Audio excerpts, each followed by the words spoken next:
எல்லோருக்கும் வணக்கம். அடியன் ராசிபுர பழனிசாமி, மகரிஷி மந்திரா சபத்தோட சிஷியன். இந்த வீடியோ போட உதவ சேதுமாதன் ஐயா அவர்களுக்கு நன்றி.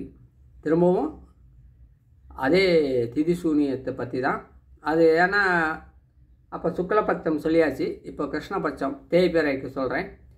பிரதமை திதிக்கு அப்படின்னா பாலவம் முதல் வீடும், அதாவது லக்னத்துக்கு ஃபஸ்ட்டு எது திதி சூன்யமாக வீடாக வருதோ அது பிரதமைன்னா உங்களுக்கே தெரியும். துலாமும் மகரமும் உங்கள் லக்னத்தை பொறுத்து எது முதல் வீடாக வருது அப்படிங்க, அதாவது கர்ணநாதனை பொறுத்து உங்களுக்கு உங்கள் லக்னத்தை பொறுத்து எது முதல் வீடோ அதே உங்கள் கரணம் ஏதோ அந்த கரணத்துக்கு எது முதல் வீடாக உங்களுக்கு ரெண்டாவது வீடா, லக்னத்துக்கு முதல் வீடு திதி சூன்யமா ரெண்டாவது வீடு திதி சூன்யமான்னு தெரிஞ்சுக்கிறதுக்காக அந்த காரக உறவு தான் பாதிக்கப்படும். பிரதமை என்ன, தேய்பிறை பிரதமைக்கு பாலவம் முதல் வீடும் கௌளவம் ரெண்டாவது வீடும். திதியை திதிக்கு அப்படின்னா தைத்துளை முதல் வீடும் கரசை ரெண்டாவது வீடும். திருதியை திதிக்கு வணிசை முதல் வீடும் பத்தரை ரெண்டாவது வீடும். சதுர்த்தி அப்படின்னு சொன்னால் பவம் முதல் வீடும் பாலவம் ரெண்டாவது வீடும். பஞ்சமின்னா கௌளவம் முதல் வீடும் தைத்துளை ரெண்டாவது வீடும். சஷ்டின்னா கரசை முதல் வீடும் வனசை ரெண்டாவது வீடும். சப்தமின்னா பத்தரை முதல் வீடும் பவம் ரெண்டாவது வீடும்.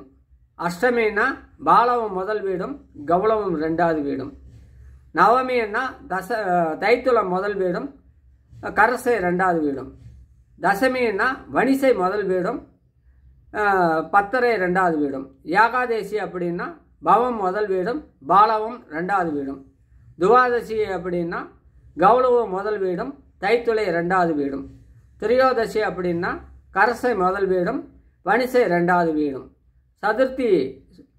சதுர்தசி அப்படின்னா பத்தரை அப்படிங்கிறதா இருந்தால் முதல் ரெண்டு வீடும், சகுனின்னா பின்னாடி ரெண்டு வீடும். இந்த அமாவாசைக்கு வரும், ஆனால் அது வேறு மாதிரி வரும். அதனால் அது இப்போ இல்லை அப்படின்னு சொல்கிறதுனால அந்த கணக்கை நாம் வச்சுக்குவோம். இப்போது நமக்கு பவத்துக்குன்னா சிங்கம், பாலவத்துக்கு புலி, கௌளவத்துக்கு பன்றி, தைத்துளைக்கு கழுதை, கரசைக்கு யானை, வணிசைக்கு எருது, பத்தரைக்கு கோழி, சகுனிக்கு காகம், சதுஸ்பாதத்துக்கு நாய், நாகவத்துக்கு நாகம், கிம்ஸ்துக்கணத்துக்கு புழு, இதெல்லாம் வரும். இந்த கரணங்களுக்கு அதிதேவதைகள் இருக்காங்க. பவத்துக்குன்னா இந்திரன், பாலவத்துக்குன்னா பிரம்மா, கௌளவம்னா சூரியன், தைத்துளம்னா ஆதித்யன்,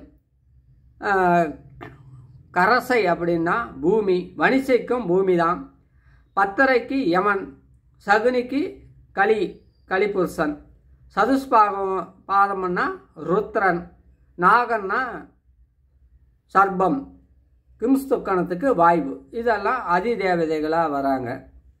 இதை வச்சு நம்ம பார்த்துக்கலாம். ஒவ்வொன்றுக்கும் ஒவ்வொரு மாதிரி இது இருக்குது. இப்போது பொதுவாக இப்போ இந்தந்த வீடு திதி சூன்யமாச்சுன்னா அது என்னென்ன பலனை கொடுக்கும் அப்படிங்கிறத பார்க்குறதா இருந்தால்,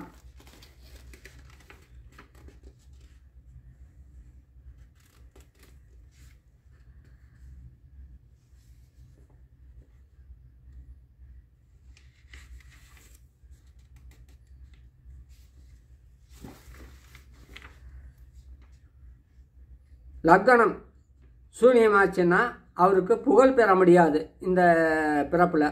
இரண்டாவது வீடு சூன்யமாச்சுன்னா வலது கண் ஆண்களாக இருந்தால், பெண்களாக இருந்தால் இடது கண் பாதிக்கப்படும். பல், குடும்பம், தனம், வாக்கு, பேச்சு இதெல்லாம் ஓரளவுக்கு பாதிக்கப்படும். மூணாவது வீடு சூன்யம் ஆச்சுன்னா அவங்களுக்கு காது பிரச்சனையும் இளைய சகோதர பிரச்சனையும் கண்டிப்பாக வரும். நாலாவது வீடு சூன்யமாச்சுன்னா அம்மாவுக்கு நோய் இருக்கும், தந்தைக்கு ஆயுள் தோஷம் இருக்கும், கொஞ்சம் அழகு குறைவாக இருக்கிறதுக்கு வாய்ப்பு இருக்குது. வண்டி வாகனம் வீடு இதில் எல்லாம் பிரச்சனை வரத்துக்கு வாய்ப்புகள் உண்டு. அஞ்சாவது வீடு திதி சூன்யமாச்சுன்னா முத்திரை விருத்தி தடை ஏற்படும், ஆண் குழந்தைக்கு பிரச்சனை ஏற்படும். ஆறாவது வீடு திதி சூன்யமாச்சுன்னா கடன், இந்த நோய் இதெல்லாம் இருக்கும். அப்போ அடையும், கடன் இருக்காது. ஆனால் தகப்பனுக்கு மட்டும் அடிமை தொழில் தான் செய்ய முடியும். ஏழாவது வீடு சூன்யமாச்சுன்னா மனைவிக்கு நோய் வரும். தாய் வழி பாட்டி பாட்டன் இருந்தால் அவங்க பிறக்கும்போது அவங்க இறந்துருப்பாங்க. இவங்க பிறக்கும் காலத்தில் 8ஆம் இடம் சூனியமாச்சுன்னா மர்ம வியாதி இருக்கும், ஆயுள் தோஷம் இருக்கும்.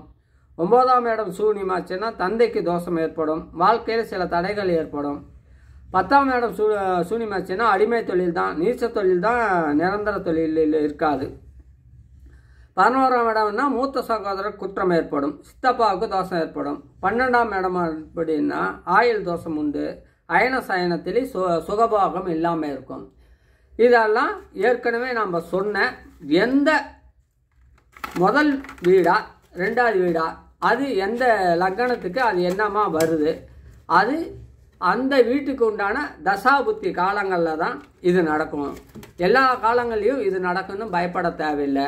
அதே திதிசூனிய வந்து இயற்கை அசுபர்கள் வீடாக போச்சு, இயற்கை அசுபர்கள் இருந்தால் திதிசூனியம் வேலை செய்யாது. சுபர்கள் போய் திதிசூனியத்தில் ஒரு திதிசூனிய அதிபதி இன்னொரு திதிசூனிய அதிபதியை பார்வைப்பட்டால் தான் அது ரொம்ப பாதிப்புக்கும். இதெல்லாம் இதில் இருக்குது. நன்றி, வணக்கம். அடியன் ராசிபுர பழனிசாமி, மகரிஷி மந்திராசலத்தோட சிஷியன். என்னுடைய அந்த வீடியோ போட சொன்ன சேது மாதவன் ஐயா அவர்களுக்கு நன்றி, வணக்கம். என்னுடைய அலைபேசி எண் 91 50 66 77 41.